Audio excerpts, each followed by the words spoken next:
Muy bien, buenas noches, Buenas noches. Lex. Mucho gusto tenerte para una entrevista. Este, y pues sí, tú y yo ya nos conocemos, pero quien esté viendo esta entrevista probablemente no te conoce a ti. Ujú. Así que podrías empezar diciéndonos quién eres, tu nombre, eh, Por la qué razón de la entrevista. estudias, más o Ajá. menos, cosas de entrevista, sí. Ok, sí, yo soy Alejandro Fons y soy nieto de Jorge Fons, que dirigió, entre muchas cosas, después voy a ir a más detalle, Rojo Amanecer, y por eso me estás entrevistando. Ujú. Am, Tengo muchas historias, anécdotas, sé bastante al respecto de cómo fue la producción, ambos de parte de cosas que me dijo él y cosas que me dijeron otras personas que trabajaron ahí, porque muchas personas en su círculo son personas que conozco también. Entonces, ahí tengo como, pues esas historias, esos datos. Mm, Interesante. Bueno, eso lo exploraremos conforme vaya avanzando Ujú, en la entrevista. ujú. Empecemos, arranquemos con quién era tu abuelo. ¿Cómo lo describirías en pocas palabras? Era un tipo genial, un tipo extremadamente culto, muy letrado, de que leía mucho, veía mucho cine, escuchaba mucha música, se enteraba de todo, le gustaba escribir, le gustaba trabajar, y en serio sí era una presencia muy como, sí era una presencia en la que parecía que todos cuando estaban alrededor de él querían parecer inteligentes para no verse tontos cerca de él. Ajá. Wow. Ujú. Este, Era una presencia, sí era una presencia. me doy una idea, sí. Y bueno, ¿cómo describirías su carrera artística? Más o menos, no sé si sabes el número de películas que dirigió exacto. A lo mejor cuáles fueron sus mayores, hits. Puedo dar Sus... más o menos un outline. Ujú. Am, bueno, sí, no sé qué tanto. Sí, ok. Mi abuelo de la, fue en serio de que, en serio, con los precursores, de los precursores de la nueva ola del cine mexicano. Esa no es la ola de la época dorada, que es en los 50s. Esa fue la nueva ola, cuando nace el CUEC. No sé si conoces el CUEC. No conozco el juego. El CUEC Probablemente la audiencia tampoco. es la mejor escuela de cine en México. Hay gente que dice que es el CCC. El CCC Ah, llegó después sí, del CUEC. sí El habías CUEC es dicho. el Centro Universitario de Estudios Cinematográficos. Él fue la La primera primera generación, ¿no? escuela del cine, la primera escuela de cine en el país. No existían escuelas de cine, no existía un concepto así. Y mi abuelo fue de esas personas que se atrevieron a probar esa carrera. Fue de la primera generación del CUEC. Trabajó de hecho con mi abuela Esther Morales, que ella dirigió, este es otro dato, dirigió el primer cortometraje del CUEC, se llama Pulquería La Rosita en los 60s. Am, y él era asistente de producción y así es como la conoció. Y él empezó haciendo de que como la mayoría de gente que se quería meter al medio en ese momento, teatro. Y después de hacer teatro en los 60 le empezó a ir bien. Hizo una película con Tintán que se llama El Quelite, a la que le fue bien. Y de ahí yo diría que sus trabajos como nada más para resumirlo, hizo Los Albañiles, que es una adaptación de la obra de Vicente Leñero, la novela. Muy bueno, me encanta esa Ujú. película. En los 70 después hizo eh, el mediometraje Caridad, de parte de la película Fe, Esperanza y Caridad, que para mí ese es el trabajo que más me gusta de él. Es un mediometraje fantástico. Es lo que hace que me gusten los mediometrajes. Me metió a los mediometrajes, ese mediometraje. Después hizo Rojo Amanecer, que es obviamente como la que Clásico. más conoce la gente. Le fue súper bien, súper indie. Fue lo que lo catapultó a que pueda hacer El Callejón de los Milagros, que es la película que hizo con más presupuesto, con Salma Hayek, muy buena.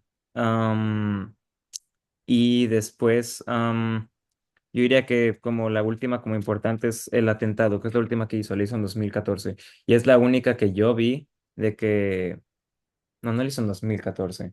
La hizo un poquito antes, pero es la única que yo sí vi en persona de que, Ujú. que fui En ahí. cines. Yo niñito, fui a Sí. verla fui a ver cómo la estaban haciendo. Fui al set y fue Ah, fuiste a ver mágico. cómo lo estaban haciendo. Fue Oh, mágico, fue wow. genial. Era un set Qué gigante, padre. estaba muy padre. Pero sí, esos son como sus trabajos importantes. Y sí, fue primera generación del CUEC y hizo películas en los 60, 70, 80, 90. Mm, no mucho en los 2000 y en los 2010, pero ya, sí. Ujú. Muy bien, qué interesante. Am, ¿Cuál dirías o cuál has escuchado que fue la inspiración de tu abuelo para hacer Rojo Amanecer? Bueno, la inspiración vino, obviamente, porque culturalmente era un momento histórico contundente en la Claro. cultura mexicana, increíblemente contundente. Todos querían hablar de ello. Todos querían hablar de ello, pero nadie se atrevió a hablar de ello. Y él no fue el que se le ocurrió la idea. El guión es de Javier Robles. Javier Robles escribió el guión años antes de que saliera la película, años antes de que grabaran la película. Escribió el guión Javier Robles, porque obviamente la película se hizo 21 años después Ujú. de que pasara la matanza. Am, ya había pasado tiempo. Escribió el guión y se lo dio a mi abuelo. Mi abuelo buscó a de que productores, a gente que fuera que quisiera producirla, pero nadie se quería meter con ese proyecto. Nadie se quería meter con ese proyecto, porque era un proyecto que estaba abierto a problemas, abierto a censura, no iba a generar dinero. Am, pero, o sea, no sé si ese es el momento en el que hablo de cómo se gestó todo el proyecto o si más bien es una pregunta que sigue. Ah, no, sí, ¿cómo se gestó el proyecto? Sí. Ok. Bueno, pues nadie quería hacerlo y mi abuelo estaba trabajando en una novela. Esa es una realidad del cine mexicano. El cine Sí. mexicano en general, o sea, no solo es esta mucho menos, pero en general no deja dinero. Ujú. El cine mexicano se hace para prestigio y las novelas se hacen para comer. Entonces, estaba mi abuelo trabajando en una novela con este Héctor Bonilla, que actúa en la película en Rojo Amanecer. Estaba trabajando en una novela con Héctor Bonilla que se llama La casa al final de la calle. Era una telenovela y él dirigía la telenovela. Y Héctor Bonilla, que era el actor, le dijo, oye, deberíamos hacer una película, ¿no? Y ahí fue cuando a mi abuelo se le ocurrió que le pichó la idea de Rojo Amanecer, que le gustó mucho a Héctor Bonilla. Sabían que mm, era, así fue como se gestó realmente. No tenían dinero para, no sé si, o sea, ¿cuándo voy a poder hablar de todos los aspectos? Mejor me espero. Después hablo, bueno, todo empezó con que Javier Robles le dio el guión a mi abuelo. Años después, cuando estaba trabajando en esta telenovela con Héctor Bonilla le dice que le gustaría trabajar en una película con él y mi abuelo le pichea que trabajen en esa. Y así es Ujú. como empezó la idea de trabajar en el proyecto. Ok. Este, y continuando, ya estaríamos entrando al rodaje. ¿Hay algo Ujú. previo al rodaje que quieras mencionar? Am, en ese tiempo, no sé si aún es una práctica que se hace, pero en ese tiempo era una práctica que te checaba el gobierno tu película desde la concepción, desde el guión y luego ya terminada. Desde el guión te hacían la censura, desde el guión te decían esto quítalo, esto sí, esto no, esto Oh, así. wow. Am, Se decidieron saltar ese proceso. Se decidieron saltar ese proceso porque sabían que lo que iba a pasar es que no les iban a decir que no, porque hubiera sido un muy mal look para el gobierno, pero se iba a quedar de que esperando revisión infinitamente, de que Ujú. iban a mandar a que al gobierno revisara el guión y nunca iban a recibir de que el green light de vuelta. Ujú. Entonces se decidieron saltar ese proceso. Entonces, desde la concepción, entraron sin permisos a hacer una película, porque necesitaban los permisos para hacer una película. Era un guión no autorizado, no certificado, era totalmente clandestino desde el principio. O sea, desde la preproducción decidieron, mejor no le digamos al gobierno nada hasta que la película esté hecha, porque nos la van a destruir antes de que siquiera la empecemos. Qué loco. Este, Ujú. sí, definitivamente eran otros tiempos. La censura sigue ahí. Sí, obviamente la censura sigue ahí, pero Ujú. era Sí, o mucho sea, más, era mucho más era directo. censura, era otra censura, Ujú. sí, era. clásico PRI ochentero. Am I right? Exacto, un Ujú. clásico. Sí, sí, sí. Ah, continuando, ¿tienes alguna anécdota interesante de la grabación? Y me imagino que tienes muchas, Ujú. pero a lo mejor alguna que que quieras remarcar, que sea de que a lo mejor muy interesante o muy entretenida. Mm, ok, puedo hablar de, o sea, sí voy a mencionar como rápidamente, como algunos eventos en el rodaje. Am, el rodaje lo hicieron primero, no sé si has visto la película. ¿Viste la película? Vi 10 minutos de la película. ¿Viste 10 minutos de la película? Ujú. Bueno, creo que incluso con 10 minutos de la película puedes notar que la calidad es, o sea, la calidad técnica es bastante pobre. Esto obviamente tiene que ver con lo clandestino que fue hacerla. Grabaron en un foro que no era un foro de cine, no pudieron usar de que Churubusco ni ninguno de esos lugares, porque de nuevo era un proyecto clandestino. Grababan en un foro que era hecho para imágenes, para foto fija. No era un foro que estuviera hecho necesariamente o sea, no estaba hecho con las condiciones acústicas para una película. Por Ah, eso es que disculpa, el audio, ¿qué es un foro?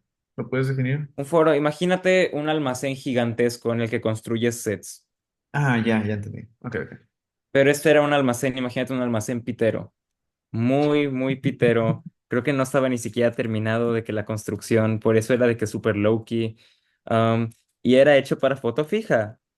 O sea, hay foros para distintas cosas. No era hecho para películas. Entonces la acústica era terrible, había eco, era Ajá. muy terrible. Pero lograron usar ese, que se los prestaran. Esa es una película que se construyó de amigos a amigos. Todos los actores que vean eran amigos de tal amigo, de que me parece que en algún momento sale la hija de Héctor Bonilla y salen de que hijos de de otros actores y de que todo es em, entre amigos. Entonces, un amigo les prestó ese foro, ahí grabaron literalmente es una película hecha con 3 pesos. Que 3 pesos en términos de películas sí son de que unos millones, yo que sé, como 1 millón, 2 millones, 3 millones de pesos, que Bueno, es nada. 3 pesos en los ochentas valían Para más. una Digo. producción, no, es que para una producción eso es nada. Empezaron Sí. con 20,000 pesos que puso Héctor Bonilla, era la paga que le dieron por la telenovela. Empezaron con eso y se acabó en un día. En un día se acabaron los Wow, o 20 sea, mil en un pesos día. y parecía que el proyecto se iba a morir después de la primera semana. Ahora, no terminaste tú la película, pero después de los primeros 10 minutos o 15, Héctor Bonilla, que es el papá, se va, porque se va a trabajar.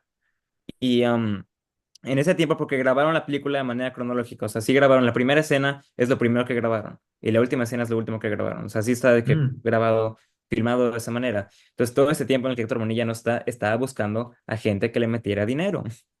Estaban buscando él y mi abuelo de que a productores. Am, Mi abuelo no tuvo suerte, buscaron con varias personas, buscaron con, a ver, uno notorio, buscaron con Gabriel García Márquez, con quien mi oh, abuelo wow. trabajó en su documental de Así es Vietnam en los setentas. Y Gabriel García Márquez literal dijo, no, no es mi país, no es mi asunto, y no quiso apoyar con dinero para la película, a pesar de que probablemente tenía mucho dinero que dar. Vietnam tampoco era su país. Digo. ¿Verdad? Ajá, Y el guión digo, era de él, wow. en la de Vietnam. El guión era de él, pero no quiso Mm. meter dinero, no quiso meterse, creo que también la Algo censura y todo eso. más. Sí, algo más, sí. Pero, este, ¿cómo se llamaba este señor? Se llamaba Vicente Trujillo, creo que se llama. Valentín Trujillo. Valentín Ok. Trujillo, que era un actor de antaño, que conocía a Héctor Bonilla, decidió meter dinero. Decidió meter dinero y él produjo la película. Y entre los dos, y ellos dos fueron los productores. Héctor Monilla metió 20,000 pesos y digamos que Trujillo metió como 3 millones de pesos. Oh, Y así wow. es como la pudieron hacer. Todos los muebles en la película son de gente del lugar, de que varios muebles son de mi papá. El póster, por ejemplo, del Che Guevara es de mi papá, el que tienen los hijos hippies de la película. Ah, no, no lo vi. ¿Salen los 10 minutos? Yo creo que sí, en los primeros No, minutos yo creo que enseñan a la no. familia y los hijos son unos de que protestantes, Sí, comunistas, que sí, tienen su póster claramente del lo Che son, pero es que Guevara. solamente de su cuarto solamente sale de que la puerta en lo que están saliendo, de que apenas están despertando y de que apenas van a ir a Bueno, comer. todos esos Sí. son muebles, muebles de actores o muebles de mi papá o de mi abuelo o de Héctor Bonilla y así. Wow. O sea, Sí, ¿Cómo? construyeron un set, primero termina tu idea. Construyeron un set con apenas pues lo que tenían. En serio, fue con Sí. 3 pesos el producto. Para usar de ejemplo, precisamente en ese mismo tema, por ejemplo, la casa que sale al principio de la película, o sea, fue hecha ahí, o sea, fue un set creado Un set creado, sí. desde El cero. departamento. Ujú. Oh, Sí. wow. Sí, están adentro de un almacén, en el departamento, porque pues no podían grabar afuera, al final parece que es más difícil grabar en un set que construyes, pero a veces es realmente am, mucho más fácil. Y es un solo set, porque la película transcurre en solo el departamento. Sé que no la terminaste, pero esa No es me la debiste tesis de haber más o dicho menos. eso, me acabas de spoilear. Ok, déjame te digo la tesis de la No, no, película, porque bueno, ok, está bien, dale. eso es lo que la hace interesante. Yo no sé por qué no la terminaste, pero el punto de la película es cómo mostramos la tensión de Tlatelolco, cómo mostramos de que lo que ocurrió y cómo se sintió sin realmente mostrar el evento. O Ujú. sea, porque no podían mostrar el evento, porque los iban a matar, de que ya mostrar de Sí, que como en la calle, y dos, no podían, simplemente no podían grabar ahí. No tenían el presupuesto para hacer Matanza de Tlatelolco. Entonces, ¿cómo hacemos una película sobre la matanza de Tlatelolco sin mostrar la matanza de Tlatelolco? Entonces, toda la tesis es que es la perspectiva de todo el día en la vida de una familia, 7 de la mañana del 2 de octubre a 7 de la mañana del 3 de octubre, dentro de ese departamento, afuera de la Plaza de las Tres Culturas y mientras transcurre todo lo de Tlatelolco, desde adentro de ese departamento. Esa es toda la tesis. Está construido como una obra de teatro, es un solo set, una sola locación. Hay unos planos, hubiera sido mejor si hubieras visto la película, pero sí. esa, por ejemplo, es una de las anécdotas. Hay planos que sí tienen afuera, de que están de que paneando. Ah, sí, sí, vi uno. Hacen un paneo de que a la Plaza de las Culturas o salen a una Sí. terraza. Hay unas escenas en unas escaleras. Esas lo hicieron con un permiso que uno de los chicos de producción sacó de que era falso, como de que podemos grabar aquí para una producción de que escolar sobre edificios o algo así. Y grabaron como en 5 segundos allá afuera. No dijeron, obviamente, estamos grabando algo de Tlatelolco. Y eso fue eso Bueno, sí fue lo último que grabaron. estaban grabando algo de Tlatelolco, Sí, no, pero pero dijeron no que era de... como para mostrar Sí, sí, como el paisaje, ¿no? Que ese era como el claro. punto. Am, entonces, sí, esa es como la tesis de la película y por eso es todo en un solo set, que es ese departamento. Wow. Qué interesante. Ujú. No. O sea, Te diría no más detalles, imaginaba pero eso. no te Sí, voy a no me spoilear. spoilees, no me No te voy a spoilees. spoilear la Y a lo película, es mejor muy es buena. mejor, a lo mejor es mejor porque estarías spoileando a todo el que viera esta entrevista. Así que a lo A lo mejor mejor, es pero sí mejor. tienes razón, Sí. eso de que todo pasa en un cuarto o en un departamento es parte de la sinopsis. Entonces, sí, siento que no, pues es como el encanto de Sí, la película. sí, o sea, sí, exacto, no es tan spoiler, pero Ujú. sí está muy interesante.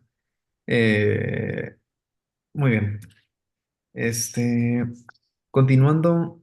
mm, ahora, ya una vez cerramos con la grabación de la película, ¿tienes alguna anécdota posterior a la grabación? En Postproducción, la postproducción y luego, el release. y la salida, la recepción de la película. Que a lo mejor, Ok. que sé Ujú. que ahí hay rollo. Sí. Sí. Sí, para la postproducción, como debes de saber probablemente, no sé, o sea, sí te gusta el cine, así que voy a suponer que sabes, el material fílmico, o sea, el rollo, es muy sensible, Ujú. es muy sensible, te recomiendan que lo vayas y lo reveles en cuanto puedas, pero ellos no tenían, pues no tenían de que las comodidades que normalmente tendría una producción de que regular. De hecho, de que el material fílmico de la película pasó adentro de la cajuela de Héctor Bonilla por de que meses mientras trabajaban, porque era como el lugar seguro, ¿no? Porque empezaron a haber rumores, sí empezaron a haber rumores de que Jorge Fons estaba haciendo una película de Tlatelolco. Entonces, ahí la tenían escondida en la cajuela del coche de que el material fílmico, hasta que un amigo de Valentín Trujillo, por suerte, Valentín Trujillo la verdad salvó el proyecto, que por cierto, a él también se le ocurrió el título, se llamaba Bengalas en el cielo, antes de que el productor metió como el 99% del dinero, dijo, no, ni madre, se va a llamar Rojo Amanecer, y pues le puso el nombre, ¿no? Que es un mejor nombre, a mí me gusta Está más el nombre bueno. Rojo Rojo Amanecer Amanecer, está bueno. es el Rojo Amanecer después de que se murieron todos en Tlatelolco, ¿no? Valentín Trujillo tenía un amigo en los Laboratorios México, em, que por suerte sí le permitió que revelaran ahí. También Valentín Trujillo fue el que tuvo la idea de que hicieran dos copias, una que iban a mandar al gobierno de México y otra que mandó a Los Ángeles, en caso de que la censura en México fuera de que a Ujú. destruirles la película o que simplemente la quitaran, la borraran, la destruyeran, Sí, iban a tener una copia guardada en otro país. O sea, en otro país. México no podía hacer nada si tenían una copia de la película en otro país. Am, buena idea. ya una vez que terminaron de editar, que de nuevo todo imagínate los sets, o sea, los setups más piteros del mundo.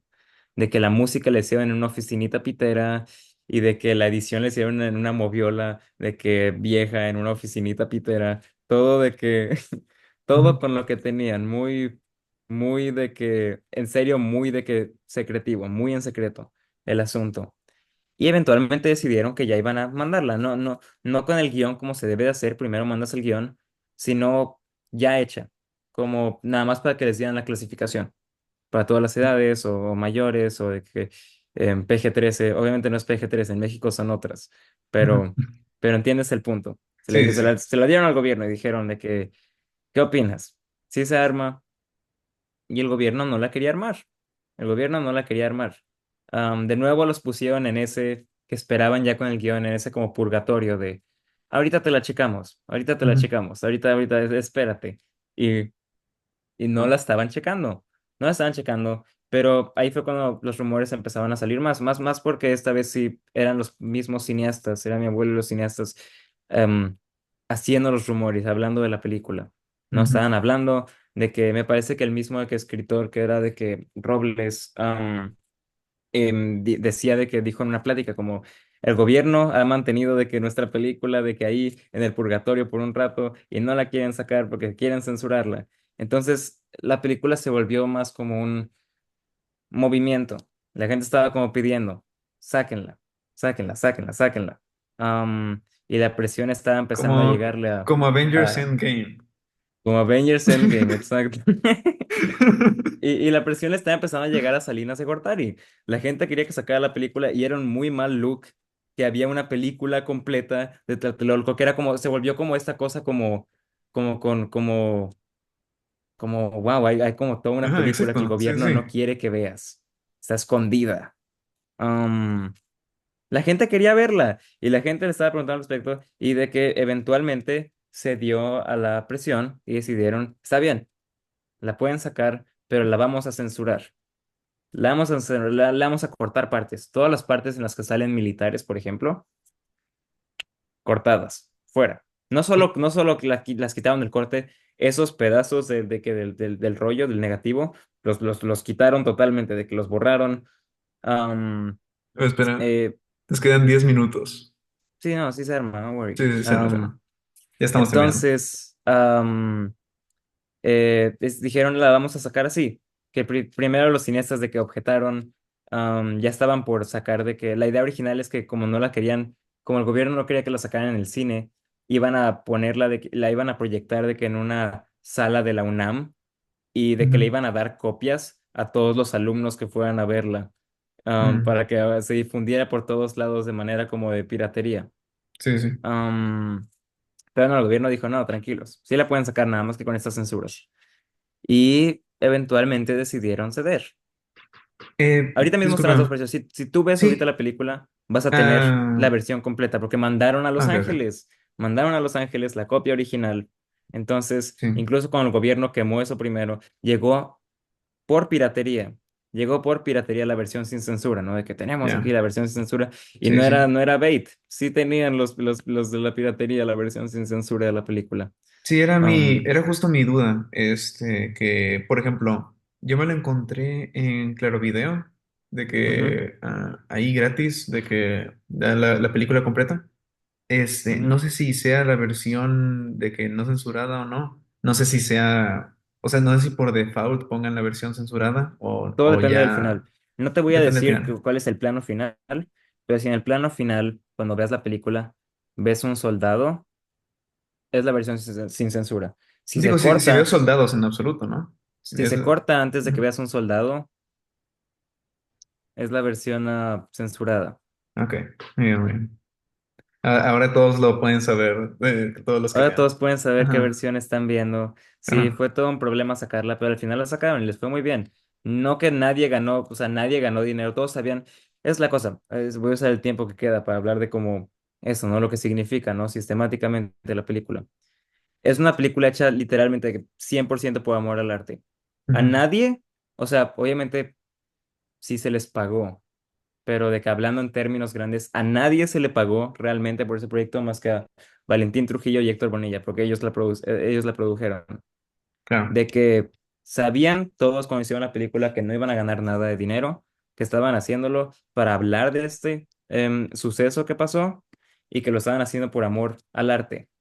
Um, entonces, por eso es que la película le fue tan bien, porque es una película sobre el espíritu mexicano, es una película anticensura, es una película antigobierno, no necesariamente cualquier gobierno, pero aunque sea ese gobierno, que logró salir adelante por la gente, por la gente, y la necesidad de hablar de algo tan terrible que pasó, que parecía innombrable. Am, Claro. y ver una película en el cine de ello incluso cuando ya existían de que textos que no en periódicos y así, porque el gobierno borró esos, Ujú, incluso si ya existían de que sobrevivientes y gente que hablaba de ello todo, todo el tiempo, una película en los cines de ello ya lo hacía como algo, am, un tema platicable, un sí, tema sí. de que confrontable públicamente, en el que podías de verdad juzgar al gobierno por ello, y era algo como de que ya de que parte de la cultura popular. Ujú.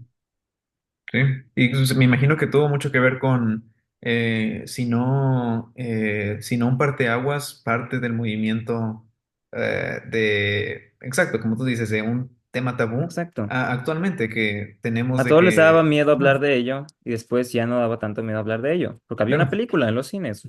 sí, sí.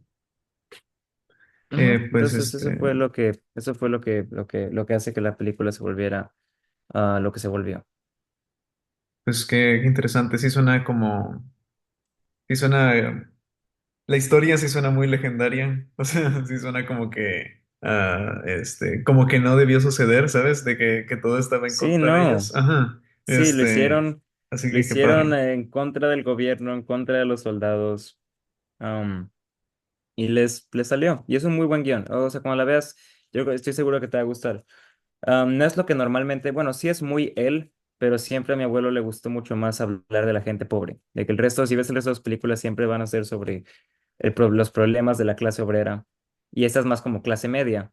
Pero, no sé, también es de las películas que me dan como más el feel de Ciudad de México. No sé, es una cosa rara. Está Mm. genial.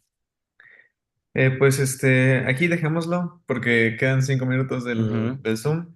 Creo que sí fue una buena entrevista, sí dimos como una vista, un panorama general de la película. Muchísimas gracias por darnos esta información inédita, nunca Ujú. antes vista. Este, ah, eh, y, y pues sí, ahora quiero ver la película incluso más. Este, Deberías. sí, sí, debo de. Creo que los mexicanos deberían de ver una película así. O sea, para de verdad de que verlo. O en sí, informarse sobre lo de octubre. Y justo estamos en octubre. Vela antes de que Sí, acabe el mes. hubiera sido mejor el 2 de octubre, Que la pero... veas el 2 sí, sí hubiera sido mejor. La pasaron en la Cineteca el 2 de octubre. En Lo serio, hubieras visto. a Ujú. lo mejor me debo esperar al siguiente año, Así digo. para verla bien. Así que es demasiado tarde, de que ya... Ajá. Ujú. Bueno, ya lo veré. Así que por ahora me despido.